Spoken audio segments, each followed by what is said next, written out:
There was just a couple of us with rocketry experience, and then everyone else had to figure it out. We're thrown into this and have no clue what to do, and we are learning the entire time. Obviously, I think if an electrical engineer looked at this, they probably wonder, like, what, did a chimp design this thing? What happened?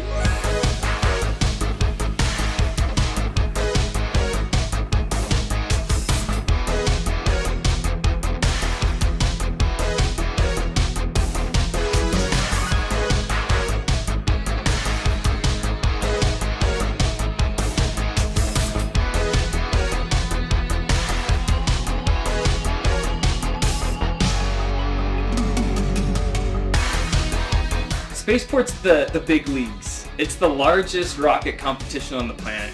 And we have a team that we can be competitive in such a competition.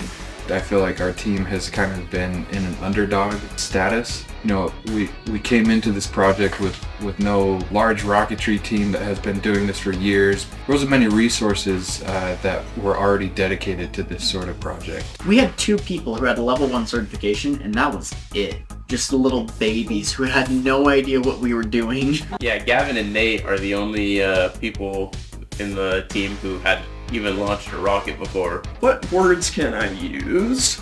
It was a challenging experience with ample opportunity for personal and professional growth. It's the business answer. So really, we've kind of had to build the foundational building blocks of, you know, a good rocket team. So not only building the rocket itself, but we've had to establish, you know, the fundamentals of a solid rocket program. And we're hoping that the work we put in there, you know, leads to a solid rocket team down the road, and that USU will from here on out have a pretty solid rocket team.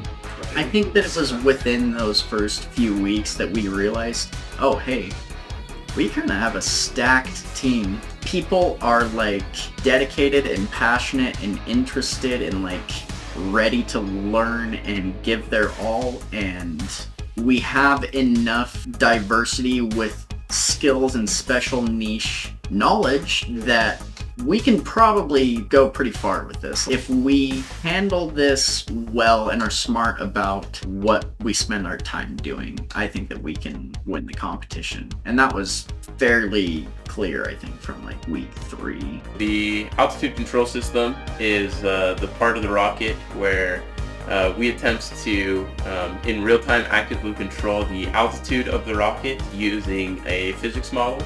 We want to actively find how fast we're going, what our altitude is, and use flaps to be able to control the amount of drag on the rocket to control it to the exact altitude. John built a Simulink code where he could simulate the rocket with flaps, which is something that needed to be done because now with his code we can virtually launch, you know, thousands of rockets and be able to figure out everything. So, here's the thing where I do thousands of simulations to figure out the following. I want to know where the rocket's going to end up. I do so by figuring out where I want the rocket to go and subtracting it from where it is. The rocket knows where it's going by subtracting where it knows from where it is. Now, it takes where it is going and puts it into how it goes where it is going. And how does it know how it goes, where it is going, and how it goes? It takes where it was going, and then it takes how quickly it is going to not be going where it is going, and takes those effects to know the end effect of where it is going, to figure it out where it is.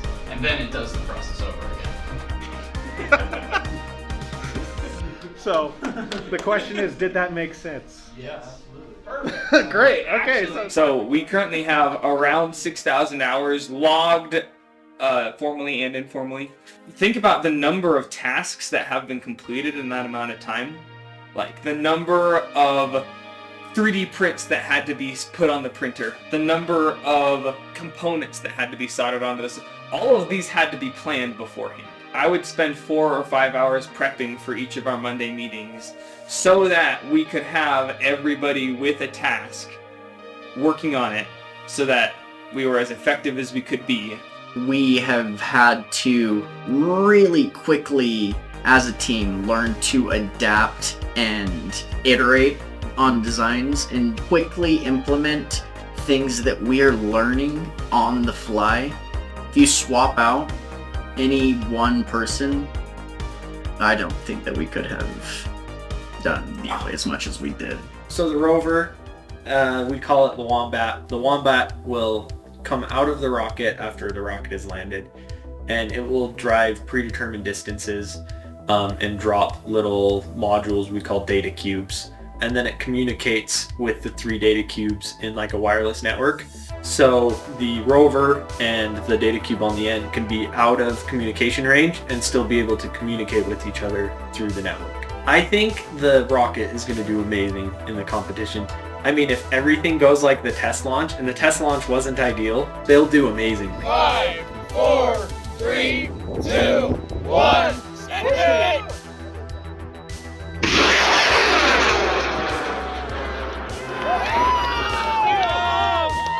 Looking back at all these test launches, we're like, okay, that was a failure.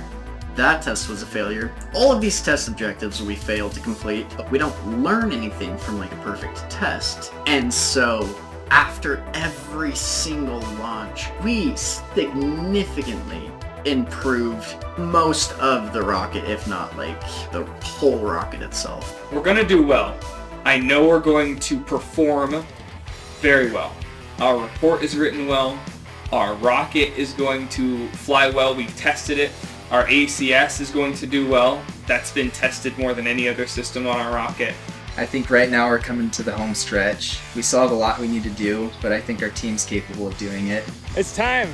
It's time for cars to fly and excitement guaranteed. Zach? Gavin, you've been a pain in my Since day one. Since day one. This doesn't work, I'm gonna be off at you. Fair enough. All right, ladies and gentlemen, unfortunately we have to announce that due to the wind and because we're up against the waiver closing, it looks like we're going to have to discontinue for the day. This is by far the most difficult of the experience that I think we've had as a team together. I think that ultimately it is our fault that we didn't launch on time. And when we would have launched in the morning, if we would have been ready, it would have been perfect. Hey, I feel like we should have been buzzed by now. Oh, yeah, we forgot you. You're team 144, right? Yeah? Sorry. Really? Is that what happened? Yep. We have time tonight to regroup, to rest a little bit, and to get ready for tomorrow morning. We're hyped.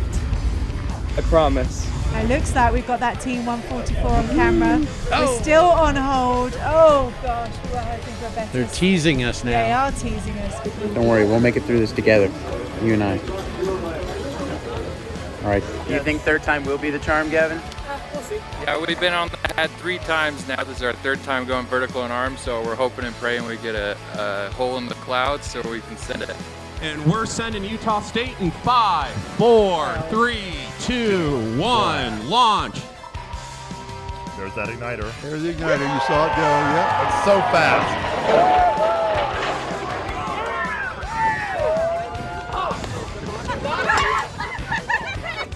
1, 2, 3, Aggie!